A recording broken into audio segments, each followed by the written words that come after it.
Dobar dan svima, ja sam Ana Dražić. A ja sam Laura Blazonija. Dolazimo iz prvog A razreda iz Turističko-ugostiteljske prehrambene škole Bjelovar. Snimamo vam ovaj filmić kako bi vam pokazali kako su društvene mreže često lažne i kako nam promjenjuju svijet na koji ih gledamo. U današnje vrijeme mnogo mladih je obsesivno sa društvenim mrežama. Svaki dan su na mobitelima jedno oko 8 do 4 sata i ne znaju granice, nemaju granice. Najviše je to problem kod djece koji su tinejdžeri, na primjer od 12 do 18 godina, iako ima i drugih mnogih situacija dok su čak i mlađa djeca dok dobiju mobitele dok su još jako mlada. Mnogo djece smatra da ako imaju nekakve probleme i to sve, mogu to jednostavno riješiti tako da su na mobitelima, na TikToku, Instagramu ili Twitteru, što automatski uništava njihovo samopouzdanje, vjeru i povjerenje u odrasle, te njihovu sliku o sebi. Također, kad mi stavimo neku sliku ili video na društvene mreže, postanemo ovisni o broju lajka koji dobijemo i postanemo dosta nesigurni u taj sadržaj koji smo stavili, jer mislimo da dosta ljudi to ne voli ili je jednostavno dosadno. Da, neke su studije pokazale da većina ljudi kada objavi nekakvu sliku na Instagram ili na neku drugu socijalnu mrežu, na primjer Facebook ili TikTok, da tih prvih par minuta je njima jako bitno i imaju tako rečenu krizu, zato što jako su ranjivi u nekom smislu i samo su jao, ko će mi lajkati, šta ljudi misle, ovo ono. Te socijalne mreže, njihov algoritam namjerno većinom pokazuju to ljudima koji su u to vrijeme aktivni, da mogu dobiti te osobe što prije lajkova, jer one nas nekako više kao manipuliraju da se izmjenjujemo. Znači mi njima dajemo više vremena što provodimo i mi u uzvrat dobijemo malu notifikaciju da smo dobili like. I pogotovo tada taj trik je da oni nama odmah pokažu ko je lajkao i mi se onda još više navučemo i onda smo joj sretni jer je netko lajkao, komentirao neki da i video ili sliku. Znaš li gdje još ima kao tih dosta fake, kako bi se rekao stvari? Uglavnom po društvenim mrežama ili dok smo na Snapu pa tamo oni neki stariji ljudi. To smo često slušali. Ali ima toga i da je istina i neki kao da su se pretvarali, da su stari uglavnom da bi zezali, ali kao...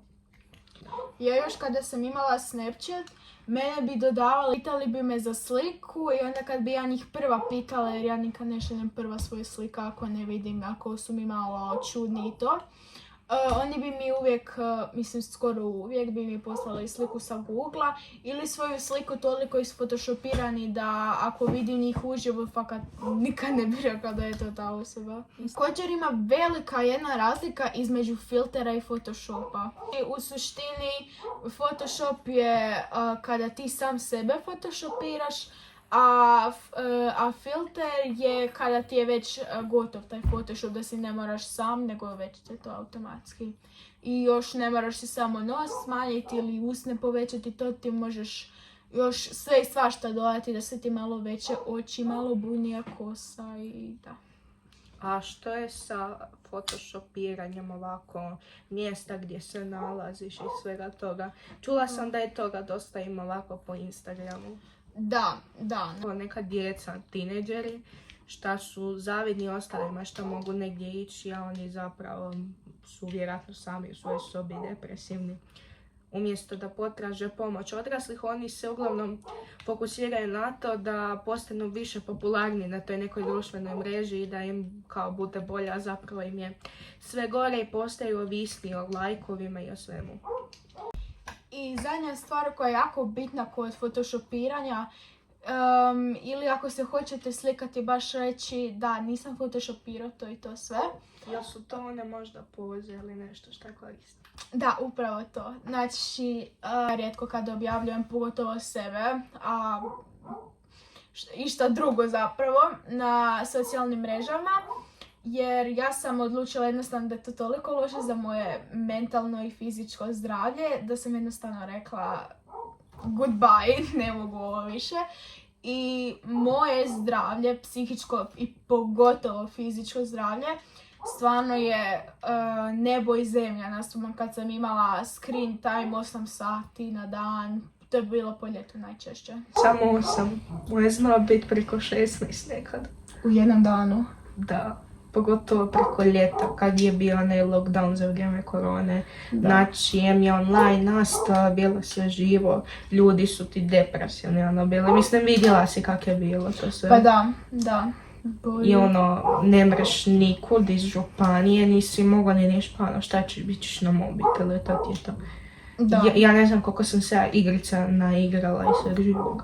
Da. I filmova isto nagledala. Ja mislim, osobno smatram da taj lockdown je, da nije bilo tog lockdowna čak ni ne bi bilo toliko photoshopiranja i toliko laganja u svom životu kao što je sada.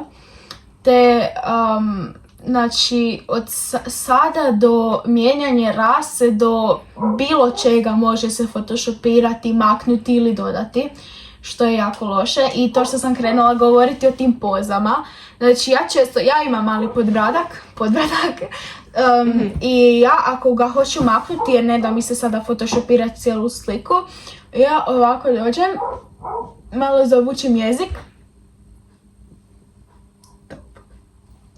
Znači, nikad se ne bi rekao da imam podbradak. Tako da, to je isto jedna od šema koju ja koristim nekad da jednostavno, jer ja sam iskreno malo sam nesigurna od svog podbratka i da. Ali mislim, sve naše nesigurnosti, to se može na prirodan način. Ako imaš previše prištića, možeš prati svoje lice. Ali moramo jednostavno se pomiriti s time da smo mi ljudi, da nismo nekakvi strojevi i da jednostavno svaki dan živimo kao da smo u nekakvoj virtualnoj realnosti, kao da smo u filmu, u nekoj seriji svaki dan. I moramo se pomiriti s time da ne možemo svi izgledati kao porculanske lutke. Da jednostavno smo savršeni, da imamo divnu figuru i ne, mi smo ljudi i mi nekad se prenapapamo, nekad premalo papamo, nekad dobijemo puno prišteva, nekad nemamo prišteva, nekad nam je kosa masna ko da si se ulju valjo, a nekad je lijepa, divna, krasna. Da. I to je sve u redu, svi imamo loše i dobre dane. Da. Mislim da najviše te nesigurnosti zapravo dolazi sa interneta, ali kad smo mi na TikToku i scrollamo pa nam izlaze onako ljudi, ako vidi kako ona figuru ima, da je pogledaj kak je kosa, pa kao pošalju onako u komentare, napišu dej koja ti je rutina i to sve živo, pa ti ideš to isprobavati, onda ne radi, pa si uništiš ili kosu ili lice još više. Jer ima dosta proizvoda na šta su neki ljudi alergični i sve to. Da, još jedna ta loša stvar. To je više marketing, taj lažni marketing, ali u mnogo stvari, na primjer, to je najčešće može biti kod brašna ili kod bilo čega. Kod nekih tih što se jedu, bili su jedni rižini keksi. I u te rižine kekse su stavili fetanol, to je jedna droga koja je užasno, da. Znači, to je inače na marketingu droga, ne pitajte kako znam, gledajte komentarce, nemojte doći po mene. Drogiraš se? Na tim marketima, znači u kokain ili u neke druge droge stavljaju fetanol da se još više navuku, jer fetanol to je jedan užasno grozna droga što te navuče, ne znam ja, 100 duplo puta više nego kokain ili neka druga droga. Tako da i taj fetanol znaju nekad staviti u bilo šta naručimo, šta neki influenceri, bilo je jedan skandal kak jedna influencerica promovirala neku hranu od koje je navodno smršavila 10 kila u par dana, što je užasno nezdravo i uopće nije u redu. Jer su to oni kao čajevi i sve to. Tako nešto, da. I to je, nije rekla koju stranicu, ali rekla je koji je čaj. I djeca su poludila za time, rekli su da svaki dan piju, da ne mogu prestati. I onda kad je bilo kao malo previše, kad su se roditelji zabrinuli, kad su djeca nekad znala biti u bolnici radi toga, onda su doktori bili, čekaj, zašto je u tvojoj krvi fetanol? I onda je cijeli taj skandal bio užasno. To je, ne znam kada je to točno bilo, ja sam vidjela da je bilo. 2016. Ne. Možda je onako. Mislim da je to ranije, tada 2016. nije bilo toliko influencera tih. Ne znam, ove godine bitno. sigurno. Da, nije bitno iskreno, ali pogotovo u Americi i Kini. U Kini, joj, ne želim ni ulaziti. Ali photoshopiranje u Kini, u Americi, čak i kod nas ni nije toliko, ali djeca, to je toliko tužno zapravo za gledat. Kako si djeca uništavaju i živote, pogotovo njihovo mentalno stanje. Puno njih je u depresiji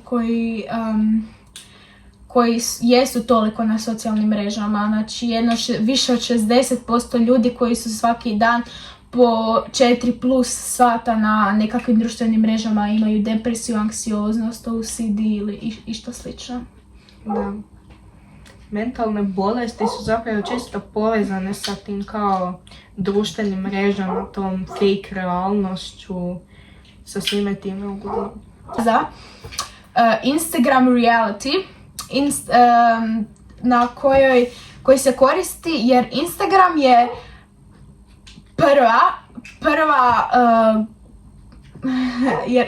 je prva na popisu aplikacija i socijalnih mreža radi kojih su djeca u depresiji, na kojim je više od ne znam nija koliko stvari važno. Da, ali ove godine se kao počelo raditi kao da je TikTok jedan isto od tih razloga, ali često gledaju videe i to sve. Da. Znači pokušavaju razne one trendove, challenge što tamo ima pa završe u bolnici. Da, to je. Instagram i TikTok su najveće, da kažemo, zvijeri u tim svim poljima kada se dotiče nesigurnosti i tuge. Da. Da. Okay. Hoćemo odjaviti se? Odjavimo se. Da.